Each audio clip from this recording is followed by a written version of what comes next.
ప్రార్థన.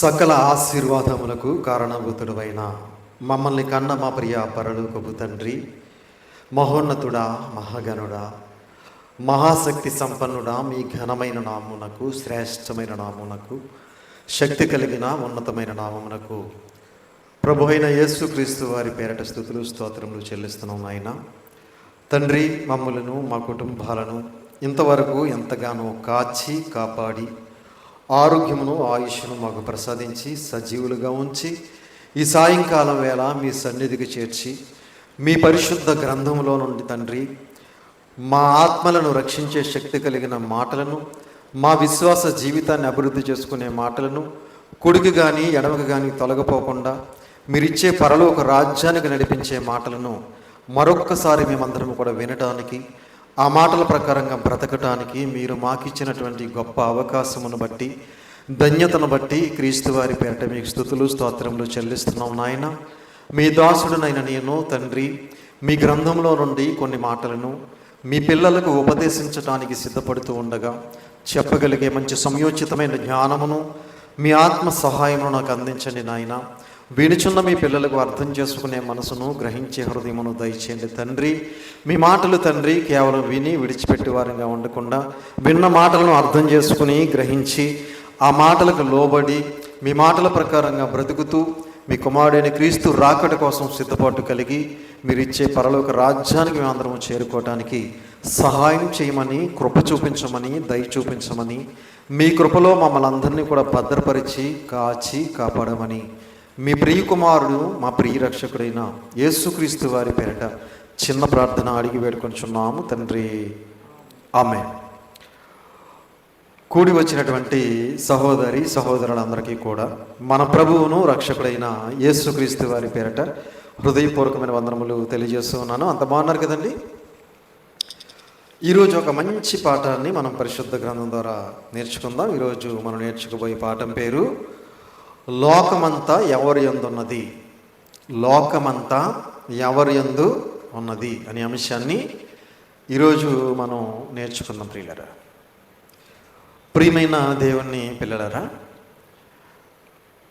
ఈ ప్రపంచం అంతా ఎలా ఉంది అని ఒక్కసారి మనం ఆలోచించగలిగితే ఎక్కడ చూసినా మోసాలు, అన్యాయాలు, అక్రమాలు, హత్యలు, అత్యాచారాలు, దోపిడీలు, కుంభకోణాలు, భయంకరమైనటువంటి పరిస్థితి సమాజంలో మనకి కనబడుతుంది. ఎక్కడ కూడా మంచి అనేది కనబడట్లేదు.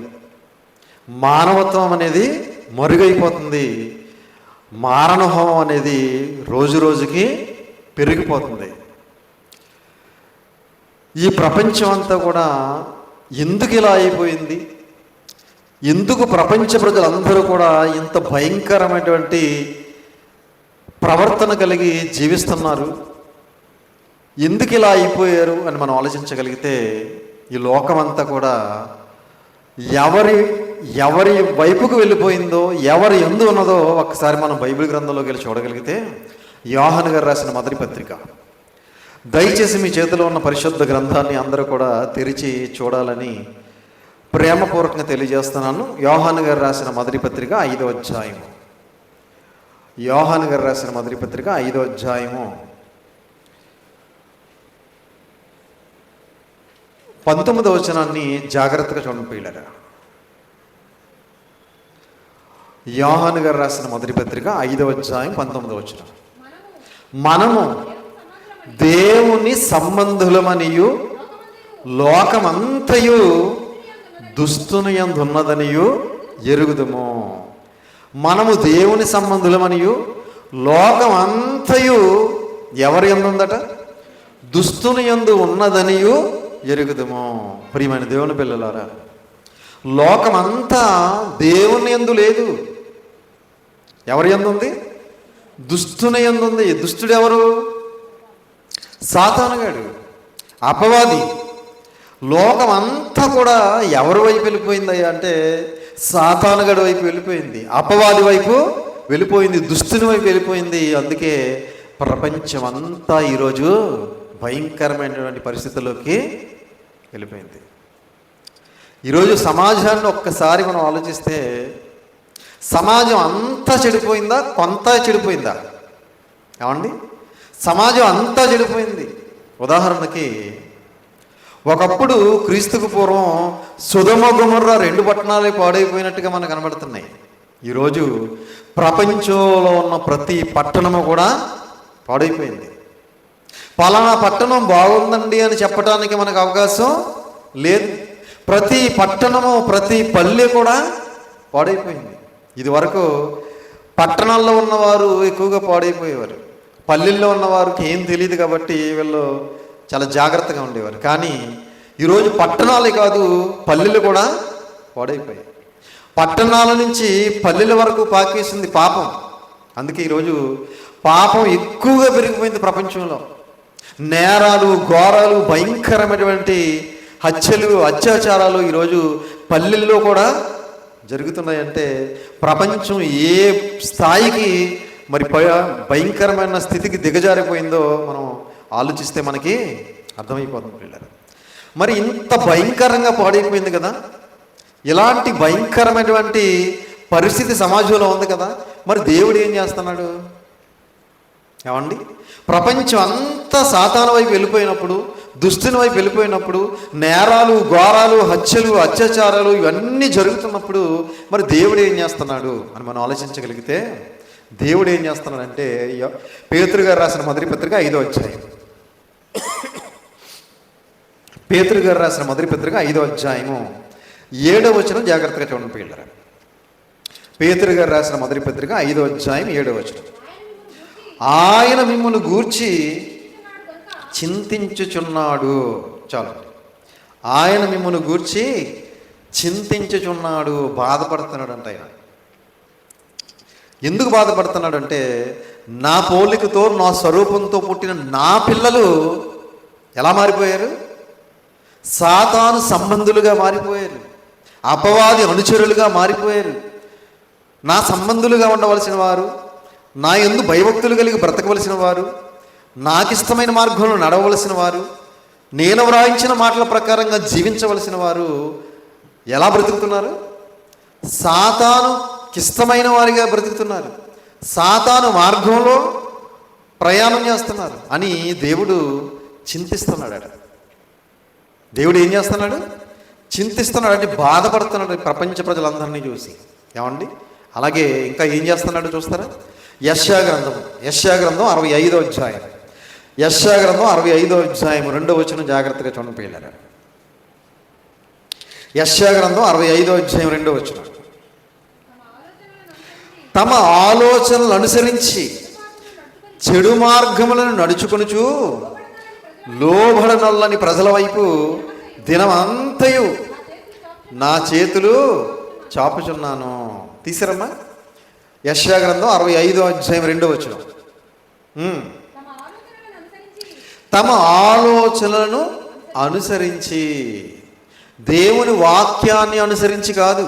ఏమండి, దేవుని ఉద్దేశాన్ని అనుసరించి కాదు, దేవుని ఇష్టాన్ని అనుసరించి కాదు. ఏమండి, తమ ఆలోచనలను అనుసరించి చెడు మార్గములో నడుచుకొనుచు లోబడనొల్లని ప్రజల వైపు దినమంతయు నా చేతులు చాపుచున్నాను. ప్రియమైన దేవుని పిల్లరా, ప్రపంచ ప్రజలందరూ ఎలా నడుచుకుంటున్నారంటే తమ ఆలోచనలను అనుసరించి నడుచుకుంటున్నారు. దేవుని ఉద్దేశాన్ని అనుసరించి నడుచుకోవట్లేదు, దేవుని సంకల్పాన్ని అనుసరించి నడుచుకోవట్లేదు, దేవుని ఇష్టాన్ని తెలుసుకుని ఆ విధంగా నడుచుకోవట్లేదు. తమ ఆలోచనలు అనుసరించి చెడు మార్గములలో నడుచుకొనుచు లోబడనొల్లని ప్రజల వైపు చెడు మార్గంలో నడుచుకుంటున్నారట. మంచి మార్గంలో నడుచుకోవట్లేదు, దేవుని మార్గంలో నడుచుకోవట్లేదు. చెడు మార్గం అంటే ఎవరి మార్గం? అది సాతానుగాడి మార్గంలో నడుచుకుంటున్నారు. చెడు మార్గములలో నడుచుకొనుచు లోబడనొల్లని ప్రజల వైపు లోబడట్లేదట. దేవునికి లోబడట్లేదు, దేవుని మాటలకు లోబడట్లేదు. లోబడనొల్లని ప్రజల వైపు దినమంతయు నా చేతులు చాపుచున్నాను. నన్ను తెలుసుకోవాలి, నాకు ఇష్టమైన మార్గంలో నడవాలి, నా దగ్గరకు రావాలి, నా కోసం బ్రతకాలి, నేనున్న లోకానికి చేరాలి అని దేవుడు దినమంతయు ఆయన చేతులు చాపుతున్నాడట. ఏమండి, మరి వస్తున్నారండి? వచ్చిన వాళ్ళు కాస్త వెళ్ళిపోతున్నారు. ఏమండి, వస్తున్నారు, వచ్చి కొంతకాలం తర్వాత మరలా పరిశుద్ధులుగా బ్రతకలేక, దేవుడు చెప్పిన మాటల ప్రకారంగా జీవించలేక, దేవుడు చెప్పినట్టుగా ప్రవర్తించలేక మరలా ఎక్కడికి వెళ్ళిపోతున్నారు? మరలా సాతానుగాడి దగ్గరికి వెళ్ళిపోతున్నారు. ప్రియమైన దేవుని వారారు. ఏమండి, దినం అంతయు ఆయన చేతులు చాపుతున్నాడట. నా పిల్లలు నా దగ్గరకు రావాలి, నాకు ఇష్టమైన జీవితం జీవించాలి, నేనున్న లోకానికి చేరాలని దేవుడు దినమంతయు ఆయన చేతులు చాపుతుంటే ఎవ్వరూ కూడా రావట్లేదు. ఒకవేళ వచ్చినా కూడా వారిని మరలా సాతానుగాడు రకరకాల వలలు వేసి, రకరకాల ఉరులు ఒగ్గి, రకరకాల గాలాలు వేసి వాడిని మరలా కొంతమందిని ఏం చేస్తున్నాడంటే లాక్కెళ్ళిపోతున్నాడు. అందుకే ఈరోజు చాలామంది నిలబడలేకపోతున్నారు, దేవుని కోసం కడవరకు బ్రతకలేకపోతున్నారు. మధ్యలోనే మరలా లోకాసులకు లోనైపోయి, శరీర కోరికలకు బానిసైపోయి, సర్వసుఖాలు అనుభవించాలని మరలా సాతాను సంబంధులుగా మారిపోతున్నారు, మరలా సాతాను మార్గంలోనికి వెళ్ళిపోతున్నారు. కానీ దేవుడేమో దినమంతయు తన చేతులు చాపుతున్నాడట. ప్రియమైన దేవుని పిల్లరా, తన పిల్లలు తన యొద్దకు తిరిగి రావాలని కోరుకుంటున్నాడు దేవుడు. ఏమండి, ఇప్పుడు ఈ లోకంలో కూడా తల్లిదండ్రులు పిల్లలు ఒకవేళ తల్లిదండ్రుల దగ్గర నుంచి వెళ్ళిపోయారనుకోండి, ఆ తల్లిదండ్రులు ఏం కోరుకుంటారు? నా పిల్లలు ఎప్పటికైనా నా దగ్గరికి రావాలి అని కోరుకుంటారు. రాకూడదని ఎవరో కోరుకోరు. నా పిల్లలు ఎప్పటికైనా నా దగ్గరికి రావాలి అని ఎదురు చూస్తారు, కోరుకుంటారు, బాధపడతారు, నలిగిపోతారు. అలాగే దేవుడు కూడా నా పిల్లలు నా దగ్గరికి రావాలి, నా వైపుకు తిరగాలి అని దేవుడు కోరుకుంటున్నాడు, చేతులు చాపుతున్నాడు, చింతిస్తున్నాడు అని దేవుని వాక్యం సెలవిస్తుంది. అపోస్తులైన పౌలు గారు మొదటి శతాబ్దంలో లుస్త్రా అనే ఒక పట్టణానికి వెళ్ళారండి. అక్కడ ఒక అద్భుతాన్ని చేశాడు ఆయన. ఒకసారి ఆ సందర్భాన్ని మనం చూడగలిగితే అపోస్తుల కార్యములు 14వ అధ్యాయం, అపోస్తుల కార్యములు 14వ అధ్యాయంలో ఒక అద్భుతమైన సందర్భం అక్కడ రాయబడింది. అపోస్తుల కార్యములు 14వ అధ్యాయము 7వ వచనం నుంచి జాగ్రత్తగా చూడండి పిల్లరా.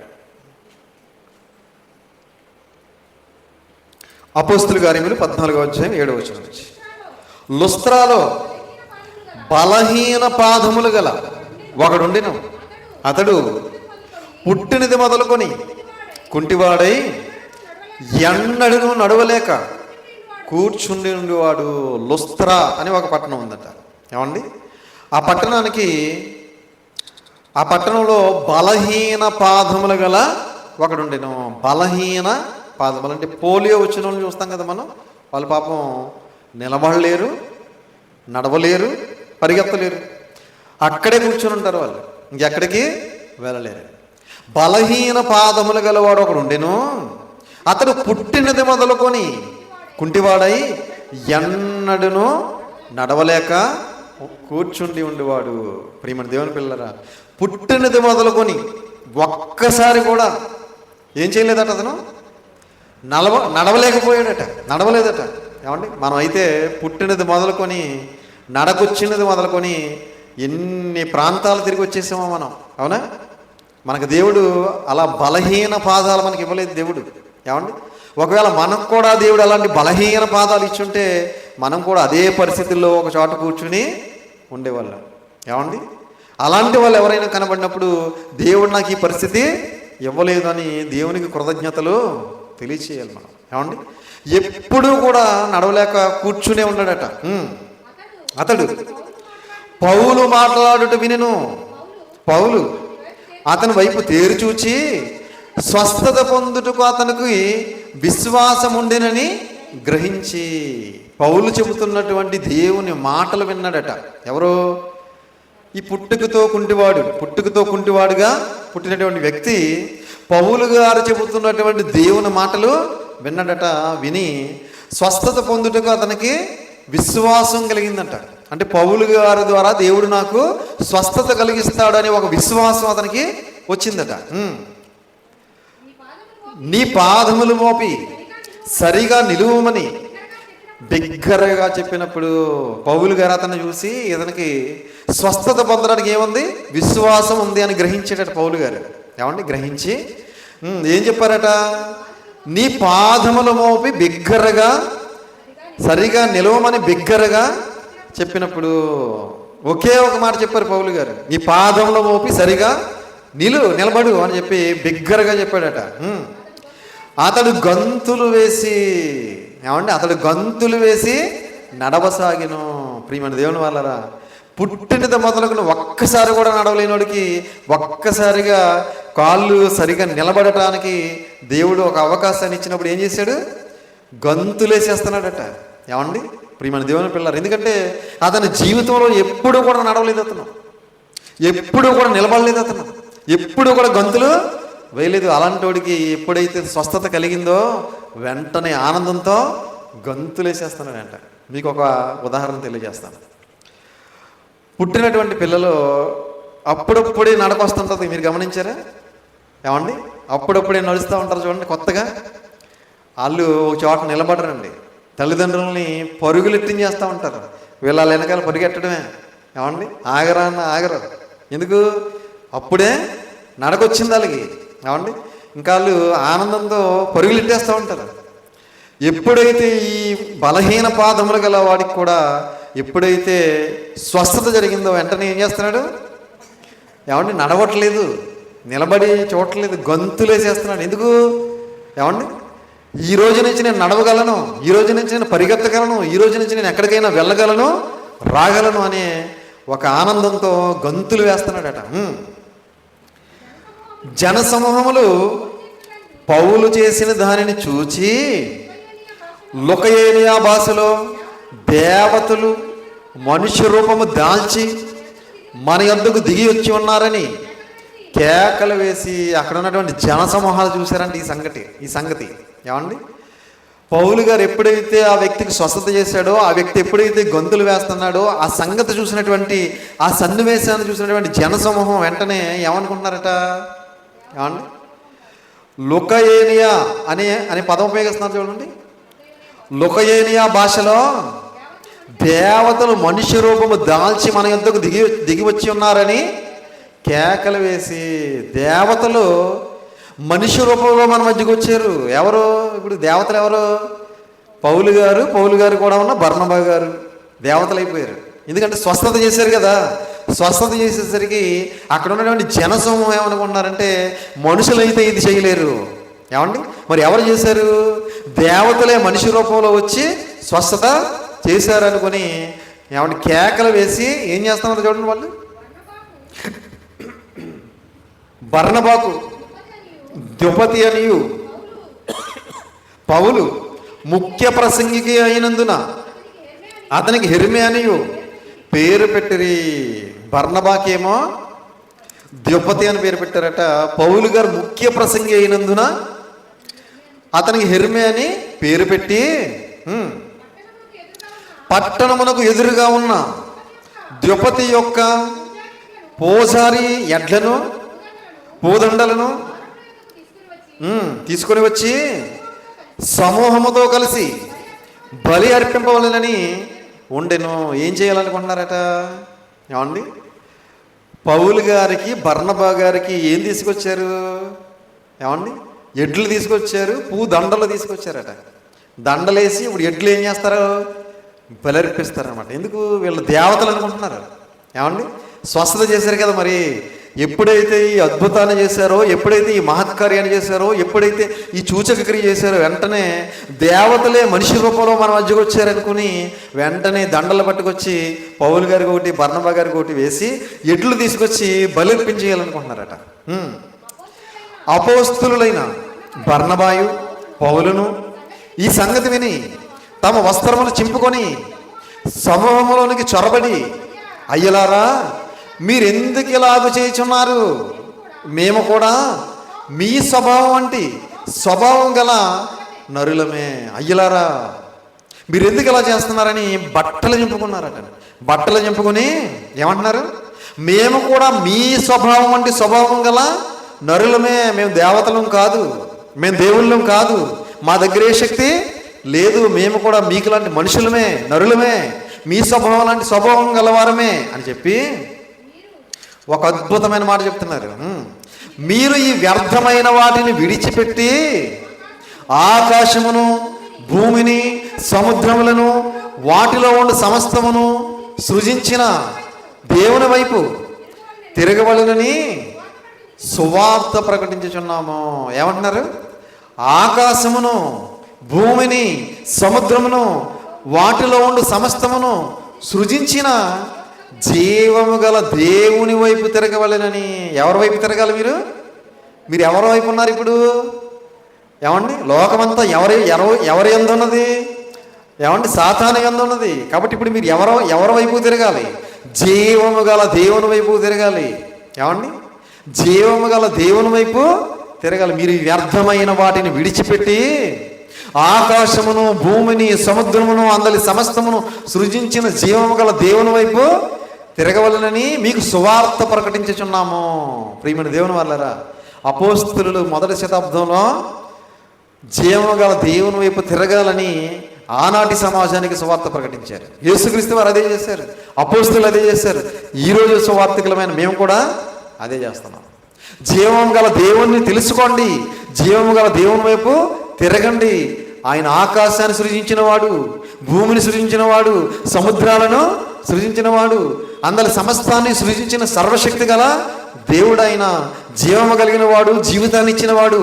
ఆ జీవము గల దేవుని వైపు తిరగండి అని చెబుతుంటే ఈరోజు చాలామంది వాళ్ళ మతంలో కలిపేసుకుంటున్నారండి అనుకుంటున్నారు. ఏమండి? క్రైస్తవ్యం మతము అని బైబిల్ గ్రంథంలో ఎక్కడా లేదు. ప్రియమైన దేవుని వాళ్ళ, క్రైస్తవ్యం అనేది మార్గమే తప్ప మతం కాదు. గమనించి గ్రహించుకుంటే అర్థమవుతుంది. ఏమండి? మంచి మనసుతో బైబిల్ గ్రంథాన్ని చదివితే ఏ ఒక్కరికైనా అర్థమవుతుంది ఇది మతం కాదు, మార్గం అని. చదవరు కదా. ఇక్కడ వచ్చిన చిక్కు ఏంటంటే చదవరు. ముందు చదవాలి, దీన్ని చదవాలి, దేవుణ్ణి అడగాలి. ఈ జ్ఞానాన్ని నాకు అర్థం చేసుకునే మనసు, గ్రహించే హృదయాన్ని నాకు దయచేయండి తండ్రి అని దేవుని అడిగితే దేవుడే మనసు తెరుస్తాడు, మనోనేత్రాలు వెలిగిస్తాడు. ఇది మహాజ్ఞాన దివ్య గ్రంథం అని అర్థం చేసుకునే మనసును దయచేస్తాడు. కనుక జీవము గల దేవుని వైపు తిరగవలనని మీకు సువార్త ప్రకటించుచున్నాము. ఎందుకంటే లోకం అంతా సాతాను వైపు వెళ్ళిపోయింది కనుక మరి సాతాను వైపు వెళ్ళిపోయినటువంటి సమాజం ఎవరి వైపు తిరగాలి? ఇప్పుడు జీవము గల దేవుని వైపు తిరగాలి. జీవము గల దేవుని వైపు తిరగాలంటే సువార్త ప్రకటించాలి. ఏమండి? సువార్త ప్రకటిస్తే ఆ సువార్త విన్న తర్వాత వినుట వలన ఏం కలుగుతుంది? వినుట వల్ల విశ్వాసం కలుగును, వినుట క్రీస్తుని కూర్చిన మాట వలన కలుగును అన్నాడు. కాబట్టి ఎప్పుడైతే ఈ సువార్త ప్రకటించబడుతుందో ఆ సువార్త విన్నటువంటి వ్యక్తి ఒకవేళ ఆలోచిస్తే ఇది మతం కాదు, ఇది మార్గం అని తెలుసుకుని మరి అనేక మంది దేవుళ్ళలోకి వచ్చే అవకాశం ఉంటుంది. కనుక ప్రియమైన దేవుని వాళ్ళరా, మొదటి శతాబ్దంలో అపోస్తలుడైన పౌలు గారు కానీ, బర్నబా గారు కానీ, అలాగే మిగిలిన అపోస్తలులు కానీ అనేక ప్రాంతాలకు వెళ్ళి సువార్త ప్రకటించారు. ఎందుకు అంటే ఇదిగో జీవము గల దేవుని వైపు తిరగండి. ఎందుకు తిరగాలి? మీరందరూ ఎక్కడున్నారు? ఏమండి? ఎక్కడున్నారు? సాతాను వైపుకి వెళ్ళిపోయారు. మీరు అపవాది అనుచరులుగా మారిపోయారు, సాతాను సంబంధులుగా మారిపోయారు. కాబట్టి మీరందరూ కూడా నిజమైన దేవుణ్ణి తెలుసుకోండి. ఆయన సర్వశక్తి గల దేవుడు, ఆయన మహోన్నతులైన దేవుడు, లోకాలను కలిగించినటువంటి దేవుడు. కాబట్టి మీరు ఆయన తెలుసుకోండి, ఆయన వైపు తిరగండి. ఆయన వైపు తిరిగితే నిత్య జీవానికి వెళతాం, తిరగకపోతే ఎక్కడికి వెళతాం? నరకానికి వెళతామని సువార్త ప్రకటించారు మొదటి శతాబ్దంలో. చాలామంది వచ్చినట్టు వచ్చి మరల వెళ్ళిపోతున్నారు సాతాను వైపుకి. అలాంటి వారి కోసం ఒక అద్భుతమైన మాట రాయించాడు దేవుడు. హెబ్రీ పత్రిక 3వ అధ్యాయం, హెబ్రీలకు రాసిన పత్రిక 3వ అధ్యాయం 12వ వచనం. హెబ్రీలకు రాసిన పత్రిక 3వ అధ్యాయం 12వ వచనం చూడండి ప్రియులారా. హెబ్రీలకు రాసిన పత్రిక 3వ అధ్యాయం 12.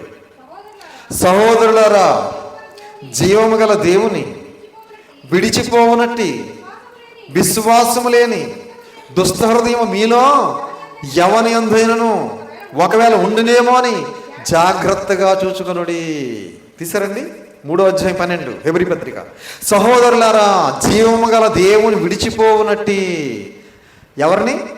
జీవము కలిగిన దేవుణ్ణి విడిచిపోవునట్టి విశ్వాసము లేని దుష్ట హృదయము ఒకవేళ మీలో ఎవని యందైనను ఉండునేమో అని జాగ్రత్తగా చూచుకోండి. జీవము గల దేవుణ్ణి నమ్మి మరలా జీవం గల దేవుణ్ణి విడిచిపెట్టి ఏం చేస్తున్నారు చాలామంది? విశ్వాసము లేని దుష్ట హృదయం కలిగి ఏమండి చాలామంది మళ్ళీ దుష్టుని దగ్గరికి వెళ్ళిపోతున్నారు. దుష్ట హృదయం ఉన్నవాడు ఏం చేస్తాడు? దుష్టుని దగ్గరికి వెళ్తాడు, దేవుని దగ్గర ఉండడు. కాబట్టి విశ్వాసము లేని దుష్ట హృదయం ఒకవేళ మీలో ఎవరైనా ఉండునేమో అని జాగ్రత్తగా చూసుకోండి అన్నాడు. చూసుకోవట్లేదు చాలామంది. ఏమండి జీవము గల దేవుణ్ణి నమ్మి జీవము గల దేవుని మాటలు విని మరలా ఆ దేవుణ్ణి విడిచి మళ్ళీ దుష్టుని చెంతకు చేరిపోతున్నారు. కనుక అలా మనం చేరిపోకుండా ఏం చేయమంటున్నాడు? జాగ్రత్తగా చూసుకోండి అన్నాడు. జాగ్రత్తగా చూసుకోవాలి. చాలామంది ప్రపంచవ్యాప్తంగా వస్తున్నారు క్రైస్తవ్యంలోనికి. కొంతకాలం దేవుని మాటల ప్రకారంగా బ్రతుకుతున్నారు. మరలా ఏం చేస్తున్నారు? జీవము గల దేవుణ్ణి విడిచిపెట్టి మరలా సాతాను వైపుకు వెళ్ళిపోతున్నారు. అలా వెళ్ళిపోతే ఏం జరుగుతుందో తెలుసండి? ఇదే హెబ్రీ పత్రిక 10:31 చూడండి. హెబ్రీ పత్రిక 10:31, హెబ్రీకి రాసిన పత్రిక 10:31. జీవము గల దేవుని చేతిలో పడుట భయంకరము. జీవము కలిగినటువంటి దేవుని చేతిలో పడిపోతారు వీళ్ళందరూ. విశ్వాసము లేని దుష్ట హృదయం కలిగి జీవము గల దేవుణ్ణి విడిచి లోకం వైపు వెళ్ళిపోయి పాపంలో పడిపోయి సాతాను చెంతకు చేరిపోయే వారందరినీ దేవుడు ఏం చేస్తాడు? నిత్యాగ్ని దండకు పంపిస్తాడు. అదే జీవము గల దేవుని చేతిలో పడుట భయంకరం. అంటే వీళ్ళందరూ ఎక్కడికి వెళ్ళిపోతారు? లాస్ట్కి అగ్నిగుండానికి వెళ్ళిపోతారు. అక్కడ ఆత్మ చావదు, అగ్ని ఆరదు. భయంకరమైపోద్ది మన జీవితం. అక్కడ రక్షించే నాదుడు ఉండడు, అక్కడి నుంచి తప్పించే యోధుడు ఉండడు. కనుక ఆ భయంకరమైన అగ్నిగుండానికి మనం వెళ్లకుండా ఉండాలంటే జీవము కలిగినటువంటి దేవుణ్ణి మనం విడిచిపెట్టకుండా, మన తుది శ్వాస విడిచిపెట్టే వరకు కూడా నమ్మిన దేవునికి నమ్మకంగా బ్రతికితే, భయభక్తులు కలిగి బ్రతికితే, విశ్వాసం కలిగి బ్రతికితే, వాక్యానుసారంగా బ్రతికితే, ఆత్మానుసారంగా బ్రతికితే పరలోక రాజ్యంలో దేవుడితో కలకాలము ఉంటాం. కాబట్టి అలాంటి జీవితం అందరూ జీవించాలని ప్రేమపూర్వకంగా తెలియజేస్తూ ఈ మాటలు ముగిస్తున్నాను. తలలు వంచండి, ప్రార్థన చేసుకుందాం. ప్రార్థన. పరలోకమందున్న మమ్మల్ని కన్న తండ్రి, దయగలిగిన మా దేవ, కృప కలిగిన మా తండ్రి, మీ ఘనమైన నామమునకు, శ్రేష్టమైన నామమునకు, శక్తి కలిగిన ఉన్నతమైన నామమునకు ప్రభువైన యేసుక్రీస్తు వారి పేరిట స్తుతులు స్తోత్రాలు చెల్లిస్తున్నాం నాయన. తండ్రి, ఇప్పటి వరకు మీ పరిశుద్ధ గ్రంథంలో నుండి ఎన్నో విలువైన మాటలు, అమూల్యమైన మాటలు, శక్తి కలిగిన మాటలు నేర్చుకున్నాం తండ్రి. విన్న మాటలను విని విడిచిపెట్టి వారంగా ఉండకుండా విన్న మాటల ప్రకారంగా మేమందరం బ్రతకటానికి సహాయం చేయండి తండ్రి. తలల ఉంచి ప్రార్థన చేస్తున్న మీ పిల్లలను, వారి కుటుంబాలను దయతో జ్ఞాపకం చేసుకోండి తండ్రి. వారందరినీ కూడా మీ కృపలో భద్రపరచండి, బలపరచండి, మీ చిత్తానుసారంగా నడిపించండి. బలమైన సాధనాలుగా మమ్మల్ని మీ సేవలో వాడుకోండి తండ్రి. మా అందరిని అవసరతలు తీర్చండి. మాకు అందరికీ ఉన్న అనారోగ్యాలను ముట్టి స్వస్థపరిచి సంపూర్ణమైన ఆరోగ్యమును, శక్తిని, బలమును దయచేయండి. మమ్మల్ని అందరినీ పరసంబంధమైన ప్రతి ఆశీర్వాదంతో ఆశీర్వదించి దీవించి సమస్త మహిమ, ఘనత, ప్రభావాలు మీరే పొందుకోమని మీ ప్రియ కుమారుడును మా ప్రియ రక్షకుడైన యేసుక్రీస్తు ప్రభుల వారి అతి శ్రేష్టమైన ఉన్నతమైన శక్తి కలిగిన నామమును బట్టి చిన్న ప్రార్థన అడిగి వేడుకొంటున్నాము తండ్రి. ఆమేన్. అందరికీ వందనాలు.